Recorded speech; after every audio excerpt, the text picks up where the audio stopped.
Welcome to meeting with సినిమిట్ sir. Achampet నియోజకవర్గం ఒంగూరు మండలం ఉల్పర వంతెన నిర్మాణం కోసం నిన్న బీజేపీ నాయకులు మహాపాదయాత్ర 21 కిలోమీటర్లతోని వాళ్ళు ఒక నిరసన కార్యక్రమం చేశారు. బీజేపీ నాయకులు అట్లాగే జనసేన కూటమితోని ఏదైతే నిన్న ఈ యొక్క పాదయాత్ర కార్యక్రమం పెద్ద ఎత్తున కూడా పాల్గొన్నారు. ఈ కార్యక్రమానికి ముఖ్య అతిథి బీజేపీ సీనియర్ నాయకులు గువ్వల బాలాజీ గారు ఈ వంతెన నిర్మాణ పనుల గురించి ఆయన మాట్లాడారు. ఆ మాటలు మనం విని ఒకసారి ప్రయత్నం చేద్దాం.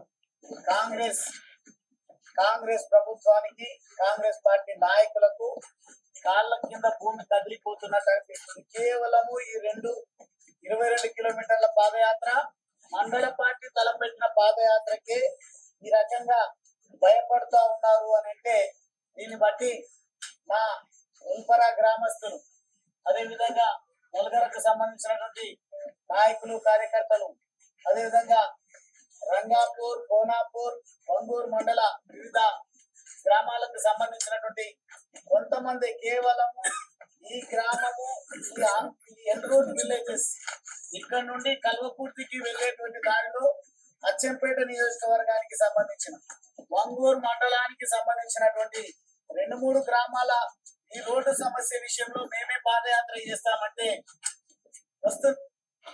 వంతెన నిర్మాణము ఇప్పట్లో కాదు, దాదాపుగా ఎన్నో ఏళ్ల నుంచి కూడా పరిస్థితి కొనసాగుతుంది. గతంలో మనకు ఏదైతే తెలంగాణ రాష్ట్రం ఏర్పడి దాదాపు 10 సంవత్సరాలు బీఆర్ఎస్ పాలన కొనసాగించింది. ఇప్పుడు కాంగ్రెస్ ప్రభుత్వం 2.5 సంవత్సరాలుగా కొనసాగుతూ వస్తున్నాం. అంటే 10 ఏళ్ల పాలనలో కూడా అక్కడ గువ్వల బాలాజీ గారు ఎమ్మెల్యేగా కొనసాగారు. అంటే ఆయన ఉన్న ఆ హయాంలోనే ఈ పనులు కార్యక్రమాలు జరగాల్సి ఉండగా ఆయన ఏమంటున్నాడంటే, నేను ఈ యొక్క మా వంతెన నిర్మాణం కోసం నేనే పర్మిషన్ తీసుకువచ్చానని ఆయన చెప్పుకునే ప్రయత్నం చేశారు. ఒకవేళ పర్మిషన్ తీసుకువస్తే ఇంకా పరిస్థితి అక్కడ ఉన్న ఎందుకు ఇది కొనసాగుతూ వస్తుంది, అక్కడ ఉన్న ప్రజలకు ఎందుకు ఇబ్బంది అవుతుంది తరంలో ఆయన బీఆర్ఎస్ పార్టీ మారి బీజేపీలోకి వచ్చి ఈ కార్యక్రమాన్ని ఆయన చేపట్టారు. జనసేన బీజేపీ నాయకులు కలిసి ఈ రోజు పెద్ద ఎత్తున కూడా మనకు ఉల్పర వంతెన నిర్మాణం కోసం 21 కిలోమీటర్ల పాదయాత్ర చేశారు. ఆ కార్యక్రమంలో గువ్వల బాలాజీ గారు మాట్లాడుతూ ఎందుకు మరి ఆయన గతంలో అక్కడ ఉన్నాడు, మరి ఎందుకు చేయలేకపోయానని దాని మీద మాట్లాడుతూ వివరించే ప్రయత్నం చేశారు. కామెంట్స్ ఏదైతే ఉన్నాయో పనికి రాని అసమర్థ విమర్శలు కాంగ్రెస్ పార్టీ ఏదైతే చేస్తా ఉందో వాటిని మేమంతా కూడా తిప్పి కొడతామని కదిలి వచ్చినటువంటి కాషాయ సైనికులకు, అభిమానులకు, జనసేన నాయకులకు, కార్యకర్తలకు, పార్టీలకు అతీతంగా ఈ గ్రామానికి ప్రాతినిధ్యం వహించినటువంటి మా తమ్ముడు రామకృష్ణారెడ్డి గారు, అన్న శ్రీనివాస్ గారు సైతం ఎంపీటీసీ మాజీ, వీళ్ళందరూ కూడా ఇక్కడికి రావడానికి కారణం ఏంటి అని అంటే, ఈరోజు గతంలో నేను శాసన సభ్యుడిగా ఉన్నప్పుడు నేను శాంక్షన్ చేయించినటువంటి ఈ హై లెవెల్ బ్రిడ్జ్ కానీ లేదంటే ఒకటే ఉదాహరణ మనం పెట్టుకోవాలి.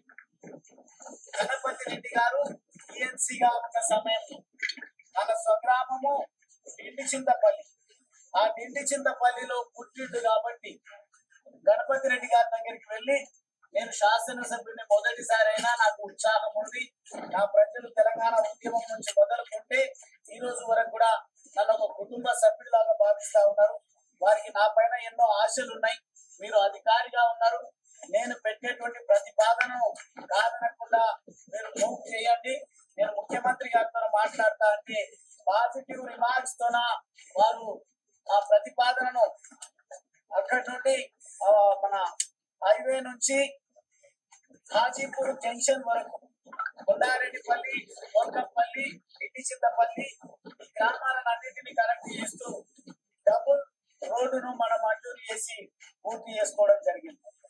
కేవలం ఒక శాసనసభ్యుడు ఒక డిపార్ట్మెంట్ కు టీఎన్సీగా ఉన్నటువంటి మేమిద్దరం గెలిస్తేనే అంత అద్భుతాన్ని 8-10 సంవత్సరాల ముందే మేము చేయడం జరిగింది. కానీ ఈ రోజు ముఖ్యమంత్రిగా ఉంటున్నటువంటి రేవంత్ రెడ్డికి సిగ్గు లజ్జ ఉందా అని నేను ఈ సందర్భంగా ప్రశ్నిస్తాను. ఏదేమైనా రాజకీయ నాయకులు ఒక కార్యక్రమం తీసుకునే ముందు పార్టీలకు అతీతంగా పనిచేసినా కూడా ఏదంటే ఈ ప్రాంతానికి చెందినటువంటి రాష్ట్ర ముఖ్యమంత్రి యనమల రేవంత్ రెడ్డి గారిని ఒక అంటే సానుకూలంగా ప్రజల అభివృద్ధి కోసం, ప్రజల శ్రేయస్సు కోసం ఒక మెమరాండం ఇచ్చి ఉంటే ఇంకా బాగుంటుండే.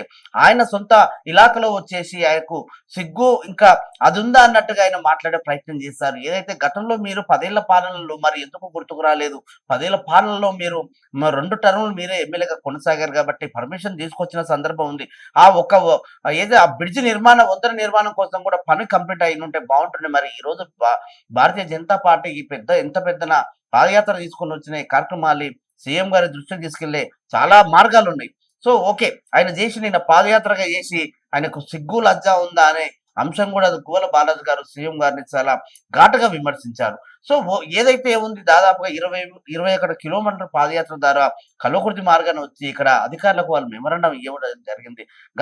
గతంలో కూడా ఇలాంటి కార్యక్రమాలు చేశారు. అయినా కూడా అక్కడ ఉన్న ప్రాంత ప్రజలకు ఎలాంటి న్యాయం చేయలేదు. చివరికి వాళ్ళు ఈ మార్గాన్ని ఎంచుకొని బీజేపీ తీసుకున్నటువంటి ఈ కార్యక్రమంలో పెద్ద ఎత్తున కూడా ప్రభుత్వాన్ని విమర్శించే ప్రయత్నం చేశారు. ఈ ప్రాంతంలో పుట్టి ఈ గ్రామాల అభివృద్ధికి కూడా తన వంతు బాధ్యత పోషించకుండా, సహకరించకుండా పైపెచ్చు పోలీసులను ఎగదోయడం వల్ల ప్రజాస్వామ్యాన్ని కూనీ చేయొచ్చు, ప్రజా పోరాటాలను అణచవచ్చు అనే ఒక ఆలోచనతోన మన ముఖ్యమంత్రి రేవంత్ రెడ్డి గారు ఈ రోజు మేము వస్తున్నటువంటి సందర్భంలో కాంగ్రెస్ పార్టీ నాయకులు అక్కడ కొంతమంది ఒక నాయకుడి ఇంట్లో నిలబడి ఇష్టం వచ్చినటువంటి భాషలో మాట్లాడుతున్నారు. ఏమంటున్నారు అంటే అప్పుడు ఏం బీకిండు అంటున్నాడు, ఇప్పుడు ముఖ్యమంత్రి ఏం బీకుతున్నాడు అని అంటున్నా నేను ఈసారి. వీళ్ళ భాషకు మనం మొక్కాలి. ఇది ప్రాంతం నాయకులు, ఒకరు ముఖ్యమంత్రి గారు ఉన్నారు, ఒకరు అపోజిషన్ లో ఉన్న నాయకులు ఉన్నారు. వీళ్ళ భాష, వీళ్ళ యాస, వీళ్ళు పనుల మీద కాన్సంట్రేషన్ చేయాలి, పనుల మీద ఆలోచన చేయాలి, పనుల మీద దృష్టి పెట్టాలి గాని సొంతంగా వ్యక్తిగత విమర్శలని వీళ్ళు పెంచుకుంటూ పోతే అభివృద్ధి కార్యక్రమాలు జరగవు. దాంతో పాటు కూడా ఈ గ్రామ ప్రజలు మిమ్మల్ని నమ్ముకొని మీరన్నా కనీసం ఇది వంతెన నిర్మాణం కోసం కట్టుబడి పోరాటం చేసి తీసుకొస్తారనే ఆలోచన చేస్తా ఉన్నారు. మీరు వ్యక్తిగత విమర్శలు కాకుండా కేవలం అభివృద్ధి పనులతోని నిమగ్నమై ఈ ఏదైతే ప్రభుత్వం దృష్టికి తీసుకెళ్లే ప్రయత్నం చేస్తే బాగుంటది. ఈ రకమైన మాటలు మాట్లాడి కొంచెం అందరిని ఇబ్బంది పెట్టే ఆలోచన చేయొద్దని మనం. తన చేతిలో పని కాదా, ముఖ్యమంత్రికి ఏం రోగం వచ్చింది అని ఈ సందర్భంగా నేను ప్రశ్నిస్తా ఉన్నా.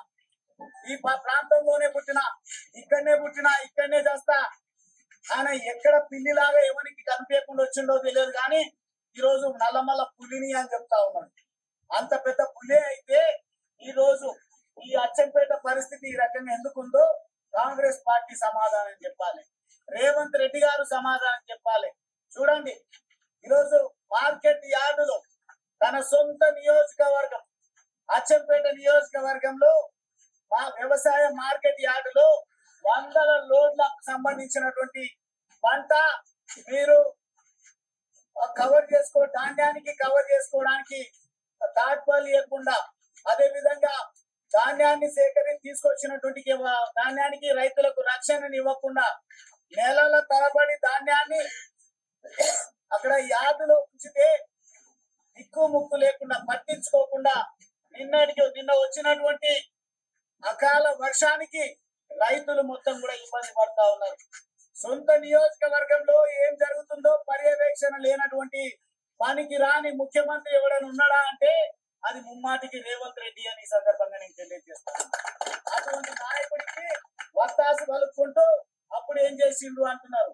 గువ్వల బాలరాజు ఏం చేసిండో ప్రతి గుడిసెకు వెళ్ళి అడగవచ్చు, ప్రతి వ్యవసాయదారుడి దగ్గరికి వెళ్ళి అడగవచ్చు.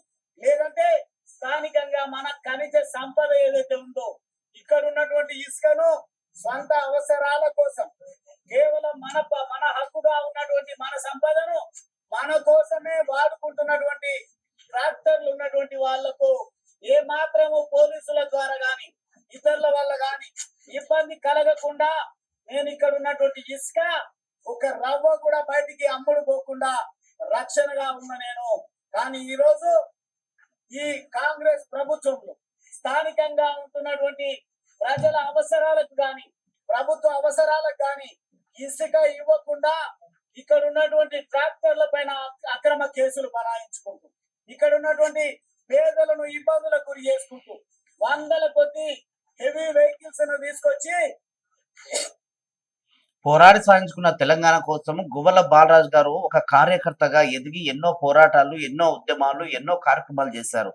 బీఆర్ఎస్ పార్టీలో మొట్టమొదటిసారిగా ఆయన ఎమ్మెల్యే 2 టర్ములు చేశారు. ఎందుకంటే ఒక సుదీర్ఘ విద్యార్థి దిశ నుండి కూడా ఎన్నో పోరాటాలు చేశాడు ఆయన. ఒక సుదీర్ఘ అనుభవం ఉంది. విప్పుగా కూడా చేశారు. బీఆర్ఎస్ పాలనలో 10 ఏళ్ల పాలనలో ఎంత అభివృద్ధి జరిగింది? ఎంతవరకు అభివృద్ధి చేయగలిగారు? ఈ అచ్చంపేట నియోజకవర్గానికి మీరు ఏం తీసుకొచ్చారు? నిజానికి వంతెన నిర్మాణం కోసం ఆ రోజు నుంచి మీరు తీసుకొచ్చిన పర్మిషన్ ఒకటే చెప్తా ఉన్నారు. మరి 10 ఏళ్ల పాలనలో ఎందుకు జరగలేదు? 2.5 పాలనలో ఎందుకు జరగలేదని ఆయన ఏదైతే రేవంత్ రెడ్డి గారిని వ్యక్తిగత విమర్శలు చేస్తా ఉన్నారు. అట్లాగే రైతుల గురించి మాట్లాడుకొచ్చారు. అట్లాగే ఇసుక గురించి మాట్లాడుకొచ్చారు. ఇసుక ఏదైతే అక్రమంగా జరుగుతుంది, అక్రమ మైనింగ్ జరుగుతుంది అంటారు. వీళ్ళేమో సక్రమంగానే జరుగుతుంది. మొన్న కలెక్టర్ గారు ఒక రివ్యూ సమావేశంలో చెప్పారు. ఏదైతే ఇసుక అనేది గ్రామాల వారికి అవసరం ఉంటే అది పర్మిషన్ తీసుకోవాలి, లేక ఇతరులకు ఏదైనా అవసరం ఉంటే ఆన్లైన్ ద్వారా దాన్ని మీరు ఆన్లైన్లోనే బుక్ చేసుకోవాలి. ఆ తర్వాతనే మీరు ఇసుక తరలించడానికి అవకాశం ఉంటుందని ఇక్కడ అధికారులు చెప్తా ఉన్నారు. ఇక్కడ నాయకులేమో అది మైనింగ్ అక్రమంగా తరలిస్తున్నారు. ఈ ప్రాంత ప్రజలకు, ఈ ప్రాంతంలో ఉన్న వారికి, రోడ్డు సైడ్ బతుకుతున్న వాళ్ళకి ప్రాణాలు అరిచేతులు పట్టుకొని వాళ్ళు బతుకుతున్నారు. ఆ ట్రాక్టర్లని అక్రమంగా కేసులు పెడుతున్నారు, వాళ్ళని ఇబ్బంది పెడుతున్నారని ప్రతిపక్ష నాయకులు మాట్లాడుతూ ఉన్నారు. అధికార పార్టీ నాయకులు కానీ, అధికారులు కానీ ఈ విషయం మీద చాలా క్షుణ్ణంగా మేము ఫోకస్ చేస్తా ఉన్నాం.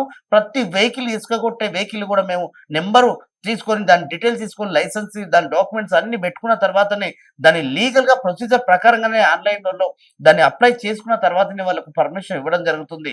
దాని ద్వారానే వాళ్ళు ఇసుక తీసుకోవడానికి అవకాశం ఉంటుందని అధికారులు చెప్తా ఉన్నారు. ఇక నాయకులు వచ్చేసరికి ప్రజాక్షేత్రంలో ప్రజల మధ్యలో చాలా వరకు మాట్లాడుతూ ఉన్నారు.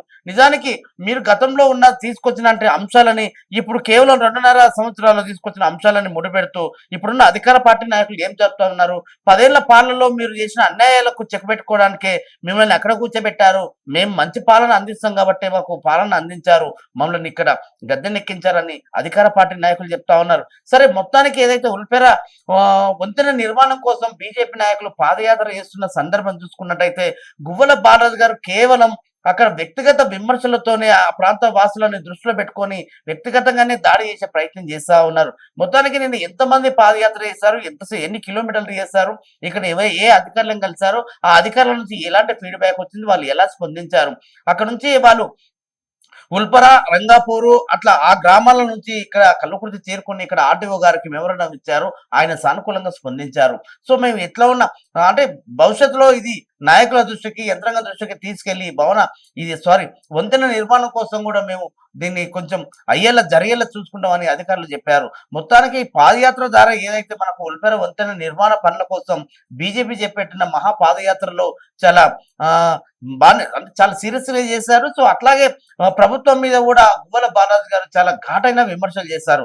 రేవంత్ రెడ్డి గారు నేను నల్లమల్ల పులిబిడ్డ అంటా ఉన్నారు. మీరు పులిబిడ్డ అనాలంటే ముందు ఈ ప్రాంతం డెవలప్ కావాలి, అభివృద్ధి కావాలి, అభివృద్ధి దిశగా మీరు నిధులు మంజూరు చేయాలి. ఇంకా చాలా వరకు ఎక్కడ డెవలప్మెంటే లేదు. మీరు ఈ ప్రాంత వాసులైనటువంటి ఈ ప్రాంతాన్ని మీరు పట్టించుకోకుండా మీరు ఎంతసేపు ఉన్న హైదరాబాదు అక్కడ మీకు కావాల్సిన ప్రాంతాలన్నీ అభివృద్ధి చేసుకుంటున్నారని గువ్వల బాలరాజు గారు చెప్తా ఉన్నారు. ఈ యనమల రేవంత్ రెడ్డి గారు ముఖ్యమంత్రి గారు ఏం చెప్తా ఉన్నారంటే అన్ని ప్రాంతాలని మేము సమానంగానే చూసుకుంటున్నాం, కావాల్సిన నిధులు మంజూరు చేస్తున్నాం.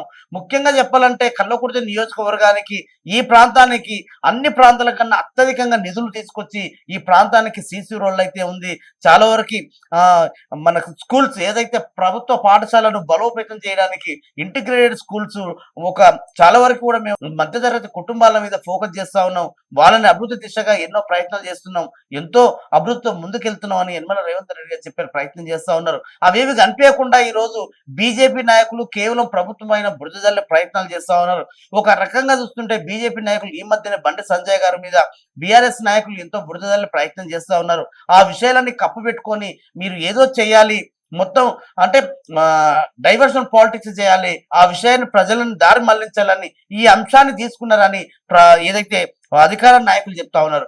మీరు సొంతంగా ఈ రోజు ఏదైతే బండి సంజయ్ గారు కొడుకు చేసినటువంటి లైంగిక వేధింపుల మీద పోక్సో కేసు నమోదై ఆయన శిక్ష అనుభవిస్తున్న తరుణంలో ఆయన నుంచి డైవర్షన్ చేయాలనే ఈ కార్యక్రమాన్ని తీసుకున్నారని, నిజంగా బీజేపీ ఆ డైవర్షన్ ప్రజలని దారి మళ్లించడానికి ఈ ఒక సబ్జెక్ట్ తీసుకున్నాడా, ఈ అంశాన్ని తీసుకొని లేవనెత్తిండా, ఈ అంశం మీదనే గువ్వల బాలరాజు గారు ముఖ్యమంత్రి గారి మీద దాడి చేసే ప్రయత్నం చేస్తా ఉన్నాడా, ఎందుకు ఎట్లా చూడాలి ఈ అంశాన్ని అనేది చాలా వరకు కూడా కొన్ని సందేహాలు వస్తున్నవి. నిజానికి అలాంటి ఆ విషయాలను డైవర్షన్ చేసుకోవడానికి ఈ విషయం అంటే, ఎందుకంటే ఉల్పర వంతెన నిర్మాణం దాదాపుగా ఎన్నో సంవత్సరాల నుంచి ఉంది.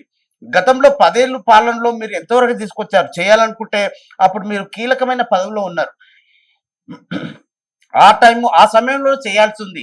ఈ ప్రాంతం మీద మీకు అంత అభిమానం ఉంటే ఆ టైంలోనే ఆ సమయంలోనే మీకు ఇచ్చిన సమయాన్ని వృధా చేసుకొని ఇప్పుడు మీరు పాదయాత్రగా చేసి సీఎం ముఖ్యమంత్రి గారి మీద దాడి చేసే ప్రయత్నం చేస్తా ఉన్నారు. ఇది ఎంతవరకు కరెక్ట్? ఎలా చూడాలి? ప్రజలు ఎలా చూసుకుంటూ ముందుకెళ్తా ఉంటారు? అధికారులు, నాయకులు, ప్రజలు అందరు గమనిస్తా ఉన్నారు. మీరు ఆ సమయానికి ఏం చేశారు అన్నట్టుగా వీళ్ళు మొత్తానికి ఏదైతే ప్రభుత్వాన్ని కేవలం విమర్శించే పనిలో ఉన్నారు. ఎందుకంటే బీజేపీని ఇప్పుడు ప్రజల్లో దాదాపుగా 10 రోజుల నుంచి కూడా బండి సంజయ్ అంశమే మొత్తం అంటే సోషల్ మీడియా మొత్తం ఆయన అంశమే వైరల్ అవుతున్న సందర్భానికి ప్రజలు మర్చిపోవడానికి వీళ్ళు బీజేపీలో ఏదో కార్యక్రమాన్ని డైవర్షన్ పాలిటిక్స్ అనే విషయాన్ని తీసుకొచ్చి ఈ అంశాన్ని ముందు పెడతా ఉన్నారు. సో ఏదేమైనా ఎన్నో ఏళ్ల నుంచి ఉల్పర ఆ ప్రాంతంలో ఒంగూరు మండల ఆ ప్రాంతానికి సంబంధించినటువంటి ఆ ప్రాంతంలో చదువుకునే వాళ్ళు, వ్యాపారం చేసుకునే వాళ్ళు, ఉద్యోగాలు చేసుకునే వాళ్ళు, ఆ రోజువారీ అక్కడ ఆ రోడ్డు పైన వెళ్ళేవారు. వర్షాకాలం వచ్చిందంటే దాదాపుగా ఉంది అక్కడ సమస్య, ప్రధాన సమస్య ఉంది. వర్షాకాలం వచ్చిందంటే 3 నుంచి 4 నెలలు రాకపోకలు బంద్ అవుతున్నాయి. ఎందుకంటే అక్కడ ఇబ్బందికరంగా ఉంటుంది, రోడ్లు అస్తవ్యస్తంగా ఉంటున్నాయి, దానివల్ల ప్రమాదాలు జరుగుతున్నాయి, ప్రాణాలు కోల్పోతున్నారు, యాక్సిడెంట్లు అవుతున్నారు, కాళ్ళు చేతులు ఇరిగిపోతున్నాయి. అక్కడ నిజంగా ఆ రూట్ లో మనం జర్నీ చేయాలంటే చాలా ఇబ్బందిగా ఉంది. సో దానికి డబుల్ రోడ్ అవసరం ఉంటుంది, వంతెన నిర్మాణం అవసరం ఉంది. దానికి ఆలోచన చేయాలి ప్రభుత్వం, దిగి రావాల్సిందే, అది చేయాల్సిందే. అభివృద్ధి దిశగా ఆ ప్రాంత ప్రజలకు నమ్ముకొని మీరు ఆ ప్రభుత్వాన్ని వాళ్ళొక వంతెన నిర్మాణం చేపట్టాలి. కాకపోతే ఇప్పుడున్న సమస్య కల్లా అంటే ఈ టైంలో తీసుకున్న ఈ అంశాన్ని వాళ్ళు మళ్ళీ మళ్ళీ దీన్ని ఎందుకు అది చేస్తున్నారనే ఒక ఆలోచన అయితే, సందేహాలు అయితే వస్తున్నాయి. సో మరి ఫైనల్ గా గోల బాలాజీ గారు భవిష్యత్ కార్యాచరణ ఎలా ఉండబోతుంది అయితే ఆయన చెప్పలేదు. ఒకవేళ వంతెన నిర్మాణం కోసం కేవలం మండల స్థాయిలో చేసినటువంటి ఈ అంశాన్ని రాష్ట్ర స్థాయి వరకు తీసుకెళ్లే ప్రయత్నం చేస్తారా, లేకపోతే ఇంకా బలంగా రేపు హైదరాబాద్ లో ఏదన్నా ధర్నా చేసే కార్యక్రమం చేస్తారా, లేకపోతే సీఎం గారికి వినతి పత్రం ఇచ్చే ప్రయత్నం చేస్తారా? అట్లా ఇవ్వకుండా ఇంకా మరి రాష్ట్ర స్థాయిలో భవిష్యత్ కార్యాచరణ ఎలా ఉండబోతుంది అయితే అంశం అయితే చెప్పలేదు. మొత్తానికైతే ఆయన ప్రభుత్వాన్ని ఎండగట్టే ప్రయత్నం చేశారు. ఈ రోడ్లకు రెన్యువల్స్ లేవు, ఈ రోడ్ల మెయింటెనెన్స్ లేదు, ఈ రోడ్లు డబుల్ రోడ్డుగా మార్చండి అని అంటే ఉలుకు పలుకు లేదు. కానీ కేసులు బనాయించడానికి మాత్రం ముందుకు వస్తా ఉన్నారు. బిడ్డ రేవంత్ రెడ్డి, నీకు ప్రజా పోరాటాలు తెలియంది కాదు. నిన్ను ఎన్నిసార్లు ఏ రకంగా ప్రజలు విమర్శించిండ్రు, ఏ రకంగా నిన్ను తెలంగాణ ద్రోహి అని అభివర్ణించిండ్రో తెలియాల్సినటువంటి అవసరం ఉంది. వీటన్నింటినీ కూడా తెలిసి కూడా ఈ రోజు అణిచివేతనే లక్ష్యంగా పెట్టుకొని ముందుకు పోతా ఉన్నాం. ఈ పదవి శాశ్వతం కాదు, నీకుండేటువంటి ఈ రక్షణ శాశ్వతం కాదు. మాకు ప్రజా రక్షణ, ప్రజా మద్దతు ఉంటది. ఎంత మందిని అరెస్టులు చేస్తావో చెయ్యి, ఎంత మందిని అక్రమంగా ఇబ్బందులకు గురి చేస్తావో చెయ్యి, పర్వాలేదు. 2.5 సంవత్సరాలు ఇంకా పని చేసేటువంటి సమయం, కేవలం నీకున్న సమయం సంవత్సర కాలమే. సంవత్సరం దాటిందంటే ఎన్నికలంటేనే హడావిడి చేసేటువంటి ఒక ఎన్నికల కోసమే, రాజకీయాల కోసమే పుట్టినటువంటి ఒక చీడ పురుగువు నువ్వు. ఈ రోజు ఈ ప్రాంత ప్రజల ఎక్కడో ఎన్నికలు వస్తే నేను పోయినా, ఇక ప్రభుత్వం ఇప్పటికే 2.5 సంవత్సరాలు కంప్లీట్ అయింది. ఇంకొక సంవత్సరం మాత్రమే సమయం ఉంది. ఆ సంవత్సరంలో మీరు ఎంతవరకు పనులు చేస్తారు, ఎంతవరకు అభివృద్ధి దిశగా ముందుకెళ్తారు, ఎంతవరకు ప్రజలకు ఇచ్చిన హామీలను నెరవేర్చుకుంటారు, ఎంతవరకు సంక్షేమ పథకాల మీద దృష్టి సారించి ప్రజలకు మీరు న్యాయం చేస్తారు. ఆ తర్వాత మళ్ళీ మనకు రాజకీయ ఎలక్షన్ హడావిడి మొదలవుతుంది. మీరు మళ్ళీ ప్రజల్లోకి వెళ్లాల్సి ఉంటుంది. మీరు కేవలం మీకు అధికారం కోసమే, అధికార దాహం కోసం ఇలా చేస్తున్నారని గువ్వల బాలాజీ గారు కాంగ్రెస్ పార్టీ నాయకులని మీద వాళ్ళు కాంట్రవర్సీ వ్యాఖ్యలు చేశారు. మొత్తానికి ఏదైతే ఉల్పర వంతెన నిర్మాణం కోసం భారతీయ జనతా పార్టీ మహాపాదయాత్ర ద్వారా 21 కిలోమీటర్ల ద్వారా ప్రభుత్వానికి ఈ ప్రధాన అంశాన్ని తెలియజేయాలని నేను తీసుకున్న అంశం భవిష్యత్ కార్యాచరణ ఎలా ఉండబోతుంది, ఎలా వీళ్ళు ముందుకు వెళ్తారు, ఎలాంటి అభివృద్ధి దిశగా వీళ్ళు కొన్ని ఉల్పర వంతెన నిర్మాణం కోసం ఎలాంటి నిధులు మంజూరు చేయించుకుంటారు చూడాలి. మరో అంశంతో మీ ముందుకు వస్తాం. చూస్తూనే ఉండండి మీటీ న్యూస్. నేను మీ ప్రసాద్.